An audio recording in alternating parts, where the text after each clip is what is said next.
We're often very shy in the beginning, but we have to get over that because we got to get to these numbers. Hey everyone, I'm Keisha Charmaine, and in this video, I'll be discussing 4 mistakes that you must avoid when starting your business so that you're on the road to success. So these 4 things are things that I learned the hard way. These are mistakes that I've made and I learned from them and was able to pivot and move forward with my business growth. So hopefully if you are in the early stages of your business, these tips will help you to avoid some of the trials and tribulations that I experienced. The number 1 thing to avoid when starting your business is to avoid undervaluing your products or your offers.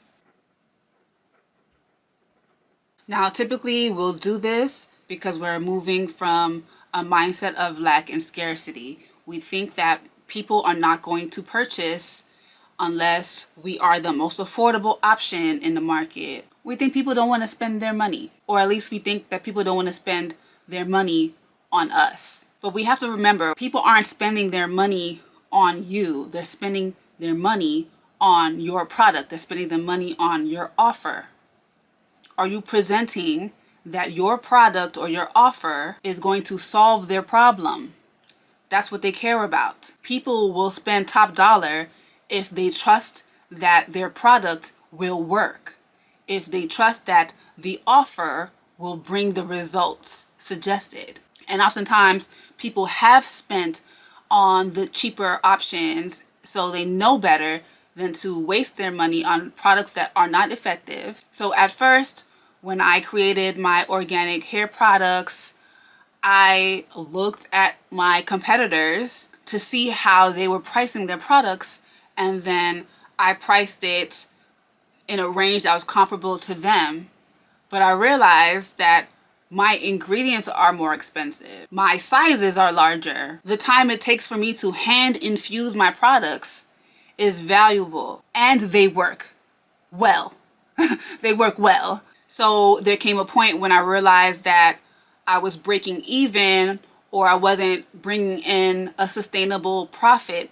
I was forced to either raise my prices or end the business. And clearly I raised my prices because the business is still operating. So keep that in mind. Do not undervalue your products. Do not undervalue your offers.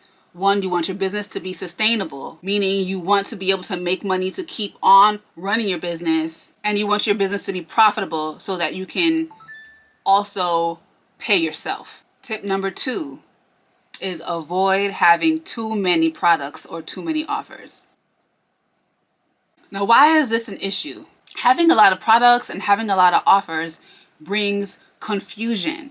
A confused customer never buys. So write that down. A confused customer never buys. You want your customer to be very clear on what they need, and limiting your options is a surefire way to do so. And this is a best practice for when you are starting out. Once your brand is already reputable, once you already have a customer base of returning customers, then it's better to implement more products and more offers. But when you're starting out, you want to make sure that the offers and the products that you have, the 1 to 2 that you have, 1, are bringing in the results, and that they're solving the issues that you claim that they do. Then that builds trust. Then you can go ahead and offer more if you want. But that's not even necessary. You don't really have to offer more. You can just expand your reach, which brings me to number 3. Another thing to avoid is no marketing. Oftentimes when we're starting out, we create our products, we create our offer, we launch it, we post about it a couple of times, and then we keep it moving. That's not going to bring your business any success. If you want visibility to a bigger audience and the right audience, your ideal customer avatar, then you cannot avoid marketing. When you're starting out, you may not have a budget for advertising, and that's okay. You can start out with free social media, content creation. Sometimes we get discouraged because we don't want to feel like we're annoying people. Remember, people are encountering posts all day. So they may not even see the 10 posts that you created. That's why you got to make 100. Yeah, you got to annoy yourself. Annoy yourself with the content. Assume that people have not seen it yet. And that also means being redundant with your content or finding different ways to say the same thing. We're often very shy in the beginning, but we have to get over that because we got to get to these numbers. And last but not least, one thing that we need to avoid when starting out is not seeking help. We don't know what we don't know.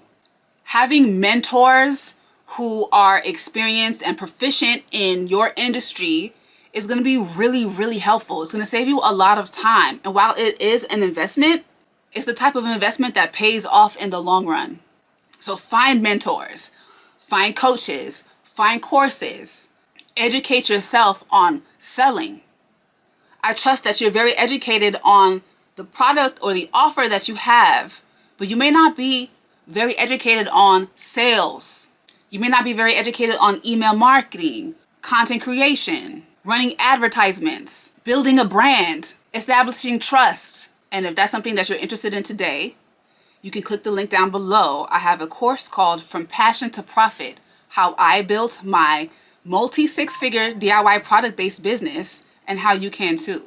This course is packed with information from creating your LLC to picking your niche, to branding, to content creation, email marketing, label creation, product photography, FDA regulations, product pricing, website hacks to optimize average order values. We go over different platforms to sell on, how to get repeat customers, the value of creating community, creating multiple sources of aligned income from your product and your skill set, scaling to 6 figures, and so much more. So this course, From Passion to Profit, is available. The link is down below. And if you would like one-to-one attention from me, there's options available for that as well. You can get the course on its own, or you can get the course with a one-on-one call with me. You can also book a brand audit with me where you send me your website, send me your socials, and I review it and I give you my critique and my recommendations. And if you have any more business-related topics that you would like me to cover in a video, definitely leave me a comment below. If you've made it this far in the video, please leave me a comment with your favorite money emoji. My favorite is the face with the dollar tongue. The dollar tongue, you know what I'm talking about. Thank you so much for watching. Love, light, and locks.